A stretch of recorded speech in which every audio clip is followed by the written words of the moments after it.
میرا نام ہے سید اسد عباس اور میں ہوں کمپیوٹر سائنس ٹیچر۔ آگے بڑھنا ہے تو کچھ سیکھنا ہے، آئیے پھر آج کچھ نیا سیکھتے ہیں۔ جی اسٹوڈنٹس، آج ہم بات کریں گے کٹنگ ایج ٹیکنالوجیز کے اوپر۔ آپ کو پتہ ہے کمپیوٹر ٹیکنالوجی میں جو لیٹسٹ ایڈوانسمنٹس آ رہی ہیں، جو جدت آ رہی ہے، اسے کٹنگ ایج ٹیکنالوجی کہتے ہیں۔ کٹنگ ایج ٹیکنالوجی کمپیوٹر کی جدید شکل کو بھی کہا جاتا ہے۔ بار کوڈ ریڈر اس کی ایک ایگزامپل ہے۔ آپ نے دیکھا ہوگا کہ پہلے جب آپ کسی شاپ سے یا کسی مال سے کوئی آئٹم پرچیز کرتے تھے تو اس کی ساری انٹری مینول ہوتی تھی، لیکن ابھی ان کے اوپر بار کوڈ لگے ہوتے ہیں۔ یہ لائنز ڈفرینٹ شیپس کی یہ لائنز ہوتی ہیں جنہیں بار کوڈ ریڈر ریڈ کرتا ہے، اور جو ڈیٹا ہے اس ڈیٹا کو کمپیوٹر میں لے جاتا ہے، اور وہاں لکھنا نہیں پڑتا وہ قیمت اس کی اور اس کا نام پروڈکٹ کا، اور یہ ساری چیزیں وہاں لکھنے کی ضرورت نہیں ہے۔ ٹھیک ہے، یہ بار کوڈ ریڈر آپ کے اس اسٹیکر کو سکین کر کے اس سے ڈیٹا کمپیوٹر میں لے جاتا ہے۔ بار کوڈ ریڈر ایک ان پٹ ڈیوائس ہے، یہ یاد رکھیے گا۔ اچھا، اس اسٹیکر کی ذرا بات کریں تو اگر آپ نے کبھی غور سے دیکھا ہو تو وہ اس طرح کا نظر آتا ہے، جیسے یہ میں ابھی جس پہ ماؤس ہے۔ ٹھیک ہے، یہ اس طرح کا اسٹیکر ہے۔ اس اسٹیکر کو یو پی سی یا اس کو یونیورسل پروڈکٹ کوڈ بھی کہتے ہیں۔ ٹھیک ہے، یو پی سی۔ تو ایکچولی بار کوڈ ریڈر کرتا کیا ہے، وہ اس یو پی سی کو سکین کرتا ہے جو یونیورسل پروڈکٹ کوڈ ہے، اور اس کوڈ کے اندر جو انفارمیشن ہوتی ہے وہ ہے کنٹری آف اوریجن، کہ پہلے تو یہ کس کنٹری سے ہے یہ پروڈکٹ، مینوفیکچرر کا ایک کوڈ ہے، پروڈکٹ کا نام ہے، اور ڈیجٹ ہوتے ہیں ٹو ویریفائی کوڈ، کچھ ڈیجٹس ہیں جو اس کوڈ کو ویریفائی کر لیتے ہیں۔ اچھا، یہ سکین کرنے کے بعد بار کوڈ ریڈر، یہ ڈفرینٹ شیپس کے بار کوڈ ریڈرز ہیں، یہ اس طرح اس شیپ میں بھی اویلیبل ہیں، اس شیپ میں بھی اویلیبل ہیں، اور آپ یہ بھی دیکھتے ہیں۔ تو بہت سارے بار کوڈ ریڈرز ہیں، بہت ساری جگہوں پہ ڈفرینٹ ہوں گے، آپ انہیں دیکھیں گے، یہ آپ دیکھیں گے کہ یہ وہاں کام کرنے والوں کا کام کتنا آسان بنا دیتے ہیں۔ بار کوڈ ریڈرز کے بعد اگلی جو ایڈوانسمنٹ ہے وہ ہے فنگر پرنٹ ریڈر۔ اس کی تو ایک بہت ہی بڑی ایگزامپل آپ کے موبائل فون ہیں جن کے تھم سکینر لگے ہوئے ہیں۔ آپ اس کو لاک لگا دیتے ہیں، آپ فنگر لگائیں تو وہ آپ کا فنگر پرنٹ سکین کر کے اس کا لاک اوپن کر دیتا ہے۔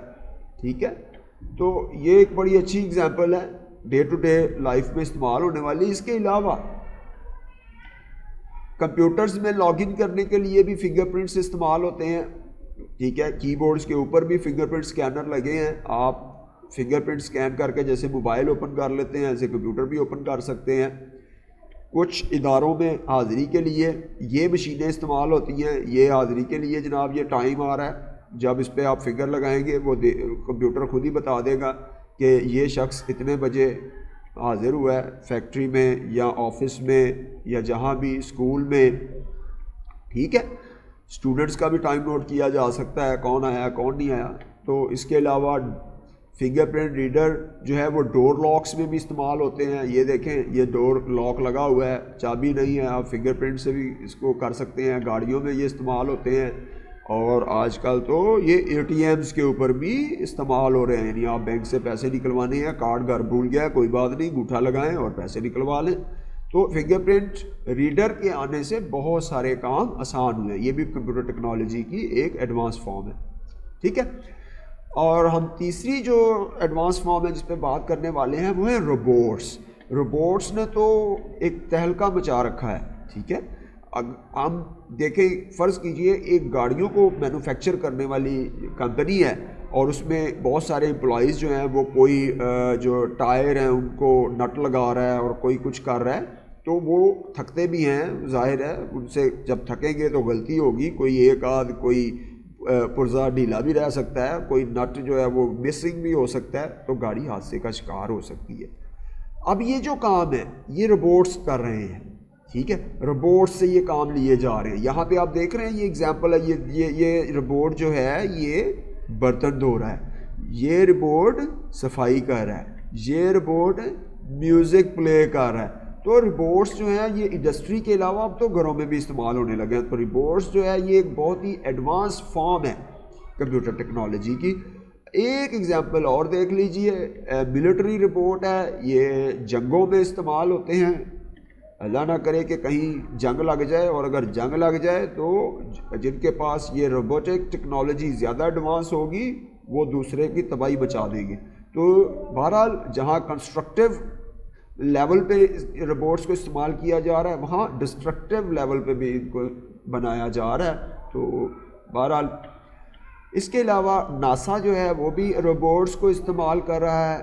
ٹھیک ہے، ناسا والے روبوٹس بھیجتے ہیں. یہ نیچے والی جو پکچر ہے یہ روبوٹس ہے جو ناسا نے مارس پہ بھیجا تھا مشن پہ، دوسرے پلانٹ پر.